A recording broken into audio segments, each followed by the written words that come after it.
వయసులో ఉన్నాడు, ఇంత పక్కా టీడీపీ, ఈయన చెప్పండి, ఈయన పక్కా టీడీపీ. ఇటువంటి వాళ్ళకి కూడా మేము ప్లాట్ పిలిచి ఇస్తున్నాం ఇంటికి వెళ్ళి. జనసేన పార్టీ వాళ్ళు ఉన్నారు, వాళ్ళకి ఇచ్చాం. వైఎస్ఆర్ పార్టీలో ఉన్న వాళ్ళకి ఇస్తున్నాం. మేము పార్టీలకు అతీతంగా ఉంటాం కానీ ఏరే వారికి ఒకలాగా మేము పోం. ఈ విషయంలో మటుకి మన గోపిరెడ్డి శ్రీనివాసరెడ్డి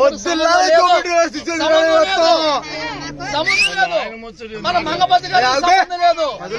ఈ పేదలకు 200 కుటుంబాలకి ఒక్కొక్క ఇంటిలో 60 మంది, 4-5 కుటుంబాలు, 5-5 కుటుంబాలు జీవనం సాగిస్తున్నారు.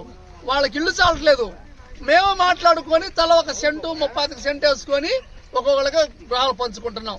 ఇందులో విషయంలో వాడేదో రంగు పూలుకొని బీజేపీ వాళ్ళు చేస్తున్నారు, లేకపోతే టీడీపీ వాళ్ళు చేస్తున్నారు, వైఎస్ఆర్ ఈ మాట్లాడుతుంది కాదు. అరవింద్ బాబు గారు ఏరే వాళ్ళ మాటలని మీరు మాటికి మోసపోవద్దు. జనసేనలో ఉన్నారు, ఇందులో టీడీపీ వాళ్ళు ఉన్నారు, వైఎస్ఆర్ పార్టీ ఉన్నారు. మేము ఎవరికి కొదువు చేయాల, అందరికి సమానంగానే పంచుతున్నాం.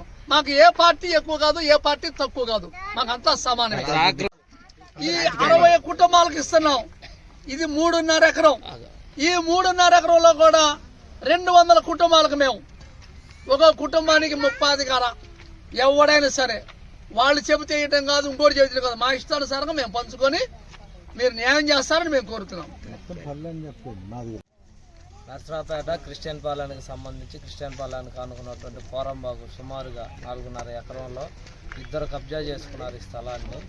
దాన్ని పెద్దలు గమనించి లేని వారికి ఒక 200 కుటుంబాలకు దీన్ని ఏర్పాటు చేస్తే ఓర్చలేక దీన్ని రాజకీయాలు చేస్తున్నట్టు చదలవాడ అరవింద్ బాబు గారు, మీరు దయతో జ్ఞాపకం చేసుకుంటే ఇక్కడ ఉన్న పరిస్థితులను మీరు గమనించండి. ఇక్కడికి ఎవరైనా ఉంటే మీకు అక్కడ ఉన్నటువంటి అనుచరులను పంపించి ఇక్కడ ఏం జరుగుతుంది అన్నది మీరు గమనించండి ఒకసారి. ఇక్కడ నిజంగా దళారులు ఏమైనా వేసుకుంటున్నారా లేకపోతే ఏంటి పరిస్థితి ఆలోచించండి. ఇక్కడ బొత్తిగా లేని వారికి క్రిస్టియన్ పాలెంలో ఉన్నటువంటి పెద్దలు దీన్ని ఈ యొక్క స్థలాన్ని పేదవారికి ఇస్తున్నారు. దయచేసి దీన్ని రాజకీయ కోణంగా మంగపతి రెడ్డి గారిని కానీ ఎమ్మెల్యే శ్రీనివాసరెడ్డి గారిని కానీ మీరు దీన్ని రాజకీయం చేయొద్దు.